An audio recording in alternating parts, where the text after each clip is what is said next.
નમસ્કાર. Home base newborn care એટલે કે HBNC પ્રોટોકોલના આ ખાસ સમજૂતી સત્રમાં સ્વાગત છે. હું એક મેડિકલ ઓફિસર તરીકે આજે આ તાલીમ એકદમ સરળ ભાષામાં આપવાનો છું.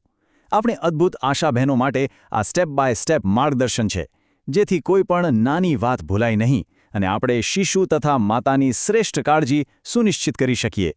તો ચાલો સીધી જ શરૂઆત કરીએ. પહેલો વિભાગ છે HBNC સમયપત્રક. ક્યારે અને કેવી રીતે ઘરે જવું તે સમજી લઈએ. આ મુલાકાતો શરૂ કરતા પહેલા બસ એક લીટીમાં યાદ રાખીએ કે આ મહત્વપૂર્ણ ગૃહ મુલાકાતો પૂરી કરવા અને તેનું યોગ્ય ફોર્મ ભરવા માટે આશા બહેનોને 250 રૂપિયાનું પ્રોત્સાહન મળે છે. હવે આ દિવસો મગજમાં બરાબર છાપી લેવાના છે. બાળકના જન્મ પછી કયા દિવસોએ મુલાકાત લેવાની છે? પહેલો દિવસ, ત્રીજો દિવસ, 7મો દિવસ, 14મો દિવસ, 21મો દિવસ, 28મો દિવસ અને 42મો દિવસ. કુલ 7 વાર ઘરે જવાનું છે. આ સમયપત્રકમાં કોઈ જ ચૂક ન થવી જોઈએ. અને ઘરે જઈને કરવાનું શું? આ 5 અક્ષીર પગલાં ફિટ કરી લેવાના છે. પહેલું, પૂછપરછ કરો. બીજું, બારીક નિરીક્ષણ કરો. ત્રીજું, ખતરાના ચિહ્નો તપાસો. ચોથું, તરત પગલાં લો અને સલાહ આપો. અને પાંચમું, ફોર્મમાં નોંધ કરો. દરેક મુલાકાતમાં આ જ પદ્ધતિ અપનાવવાની છે. ચાલો બીજા વિભાગ તરફ આગળ વધીએ. માતાના સ્વાસ્થ્યની તપાસ. ઘરમાં પ્રવેશતાની સાથે જ સૌથી પહેલાં માતાને પૂછવાનું છે કે છેલ્લા 24 કલાકમાં એમણે શું ખાધું પીધું. પોષણ ખૂબ જ જરૂરી છે. સાથે જ એ પણ જોવાનું કે તેમને પેટમાં સખત દુખાવો, કોઈ ખરાબ વાસવાળો સ્ત્રાવ કે વધારે પડતું બ્લીડિંગ તો નથી થઈ રહ્યું ને. આ બધી બાબતો પર ખાસ નજર રાખવાની છે. માતાને સ્તનપાન કરાવવામાં તકલીફ પડી શકે છે. જો સ્તનની ડીંટી ફાટી ગઈ હોય તો તેને સાફ રાખી લ્યુબ્રિકેટ કરવાની સલાહ આપવી.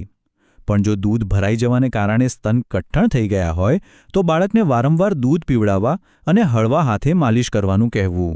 હા, જો આ સમસ્યાઓ સાથે તાવ આવે તો તરત જ દવાખાને મોકલવા પડે.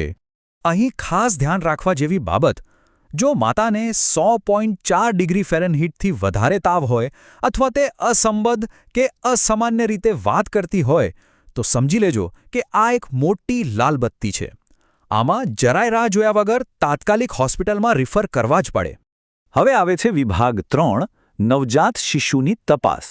બાળકની કાળજી કેવી રીતે લેવી તે જોઈએ.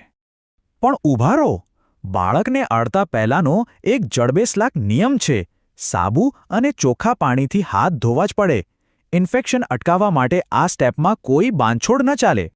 શિશુના વજનને આધારે આપણે નક્કી કરી શકીએ કે તેને કેવી કાળજીની જરૂર છે. જો વજન 2.5 કિલોથી વધુ હોય તો સામાન્ય સંભાળ ચાલશે.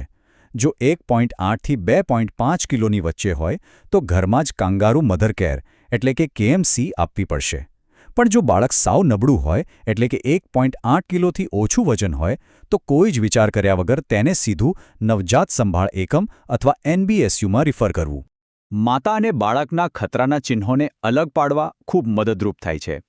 માતામાં તાવ કે વધારે બ્લીડિંગ જોવા મળે છે, જ્યારે બાળકમાં જો તાપમાન 95.9 ડિગ્રી ફેરનહીટથી નીચે જતું રહે એટલે કે બાળક સાવ ઠંડુ પડી જાય અથવા તો કમળો 14 દિવસથી વધુ ચાલે તો તે બાળકના જીવ માટે મોટું જોખમ છે.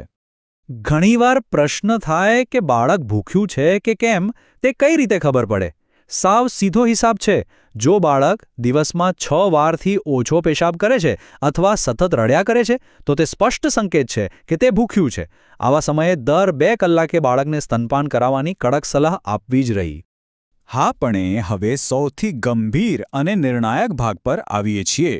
વિભાગ 4, ગંભીર ખતરાના ચિહ્નો કઈ રીતે ઓળખવા. સેપ્સિસ. આ શબ્દ બરાબર કોતરી લેજો. નવજાત શિશુઓમાં આ એક જીવલેણ ઇમરજન્સી છે.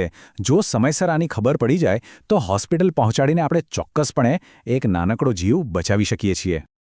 તો આ સેપ્સિસના ચિહ્નો કયા છે? જો બાળકનું શરીર સાવ ઢીલું પડી જાય, ધાવવાનું બિલકુલ બંધ કરી દે, તેનો રડવાનો અવાજ સાવ ધીમો થઈ જાય, અડવાથી સાવ ઠંડુ બરફ જેવું લાગે, શ્વાસ બહુ ઝડપથી ચાલતા હોય એટલે કે મિનિટના 60થી વધુ શ્વાસ હોય અને છાતી ખાડામાં જતી હોય અથવા નાળમાંથી પરુ નીકળતું હોય, આમાંથી એક પણ લક્ષણ દેખાય તો સમજવું કે મામલો ગંભીર છે અને તરત જ હોસ્પિટલ ભેગા કરવા પડે. અને હવે અંતિમ પડાવ, વિભાગ 5, પરામર્શ અને આખા સત્રનું ઝડપી પુનરાવર્તન. પરિવારને કેટલીક પાકી શિખામણ આપવાની છે. બાળકને 6 મહિના સુધી ફક્ત અને ફક્ત માતાનું દૂધ જ આપવું, હૂંફ આપવા માટે કંગારૂ મધર કેરની પ્રેક્ટિસ કરવી, બાળકની નાળને એકદમ કોરી અને સાફ રાખવી, તેના પર કંઈ પણ લગાડવું નહીં. અને હા, બાળકની સંભાળમાં આખા પરિવારે સાથ આપવો જોઈએ. ચાલો, હવે જેથી કંઈ ભૂલાય નહીં એટલે એક મેડિકલ ઓફિસર તરીકે ફરીથી સ્ટેપ બાય સ્ટેપ યાદ કરાવી દઉં. સ્ટેપ 1, 7 દિવસના ટાઈમ ટેબલને વળગી રહો. સ્ટેપ 2, માતાની તબિયત તપાસો. સ્ટેપ 3, બાળકની તપાસ કરો. સ્ટેપ 4, ખતરાની ઘંટી વાગે તો તરત એક્શન લો. અને સ્ટેપ 5, આ બધી જ વિગતો HbA1c ફોર્મમાં લખો.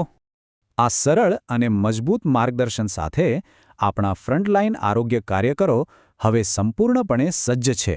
તો છેલ્લે એક સવાલ ચોક્કસ થાય: શું આપણી આશાબહેનો આજે ફિલ્ડમાં જઈને એક નવો જીવ બચાવવા માટે પૂરેપૂરી તૈયાર છે? મને 100% ખાતરી છે કે હા. આ સત્રમાં જોડાવા અને શીખવા માટે આપ સૌનો ખૂબ ખૂબ આભાર.